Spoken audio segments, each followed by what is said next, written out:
"2017 saw some of the most dramatic and ominous unravelings of the delicate human condition, and the Rohingya crisis in Myanmar and Bangladesh sits right at the top.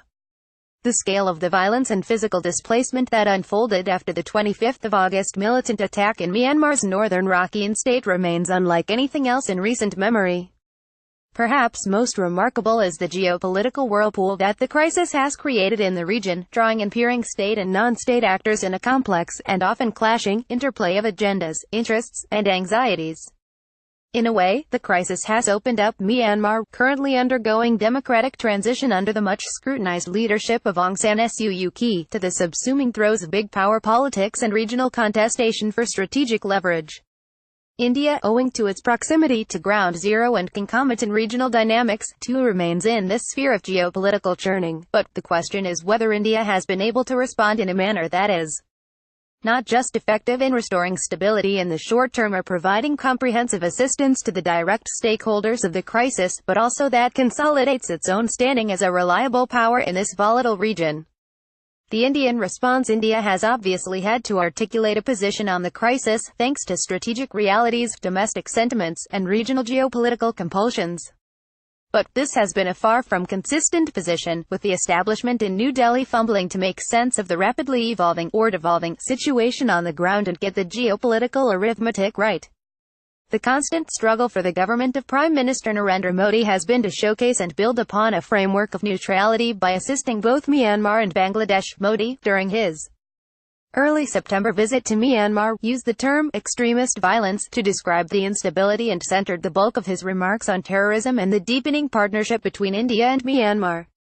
The absence of any reference to allegations of human rights abuses and use of excessive force against Rohingya civilians by Burmese security forces not only drew sharp criticism from commentators but also stoked the hearth in Dhaka, which blames Myanmar for triggering the refugee situation. Less than a week after the tour, the Modi government had to do damage control by issuing a call for restraint and maturity from Burmese authorities. A week hence, the Indian Air Force airlifted material aid, intended for the refugees, to Chittagong as part of Operation Insaniyat. Following this, New Delhi sent another 900 tons of relief aid via the naval route. Further, India's Foreign Secretary S. J. Shankar recently signed an MoU with the Suu Kyi government on long-term socio-economic development of Rakhine state, including construction of prefabricated houses for returning refugees. One could argue that India, quickly realizing the difficult geopolitics of the situation, ultimately forwarded a balanced and mature diplomatic prognosis in the face of sensational, often precipitate, global rhetoric.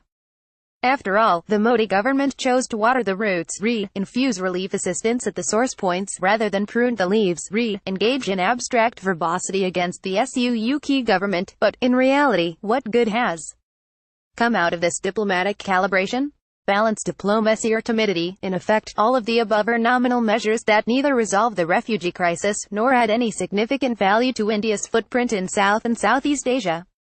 New Delhi must note that it is an extended stakeholder in the crisis, simply because Rohingyas are also crossing over to India, albeit in much lesser numbers to Bangladesh. While keeping the borders open to refugees in distress is a fair and precedent-based policy position, actively engaging in crisis management is a far more concrete and sustainable design, even from a national security point of view. There is little doubt that existing Islamist extremist networks in the region would exploit the crisis to recruit and mobilize, and India then is a natural target, but the Modi government has done little to act from the front. Beyond abstaining from critical UN resolutions and sending limited aid that barely even scratches at the surface of the mammoth humanitarian demand, India has remained largely passive. Such a lukewarm and rather shaky response to an enormous regional crisis is counterintuitive to India's bulging aspirations of establishing itself as South Asia's prime security guarantor and in general, a responsible global power. Simply put, if regional assertion is an intention, then India cannot afford to sit by as a backbencher. Even at home, the BJP-led government could not drive home a rational agenda on this issue. The noise over the intended deportation of the 40,000-odd Rohingya refugees in India drowned most voices of empathy in the initial phase of the crisis. Yet, the government ultimately ended up not actually carrying out the deportation, thus stoking the impatience of its rabble-rousing domestic electorate. What more, influential party voices kept the conversation confined to the apparent national security threat that Rohingyas posed to India while censoring the significant human rights aspect of the whole crisis. For India, the most stark outcome of weak action has come in the form of corresponding strong-willed action from its most ambitious regional nemesis, China. Geopolitical consequences of inaction. The Chinese have displayed impressive diplomatic tact on the Rohingya issue. Departing from its long-standing policy of leveraging itself in the neighborhood through proxy subversion or absolute neutrality in third-party disputes, Beijing stepped into the shoes of a core mediator this time. In November, China proposed a three-stage plan to Bangladesh and Myanmar to resolve the refugee crises and, in the longer term, the Rohingya issue. Less than a week later, Bangladesh and Myanmar announced the signing of a bilateral repatriation deal. From the perspective of a regional hegemon, this was result-oriented diplomacy at its finest, despite the fact that the deal is as obscure as it can get. The caveat here is that China's Rohingya plan may not be in the best interests of the Rohingyas. But it certainly is in its own interests. However, it might not be all too late for New Delhi to move to the front line and lead a comprehensive regional effort to find sustainable solutions to the crisis. For an ambitious global power like India, this quest for hegemony starts with desire for greater legitimacy, and not just dominance, in the region, which in turn, is premised on good faith, engagement, understanding, and progressive diplomacy. Disclaimer: the opinions expressed above are the personal views of the author and do not reflect the views of ZMCL.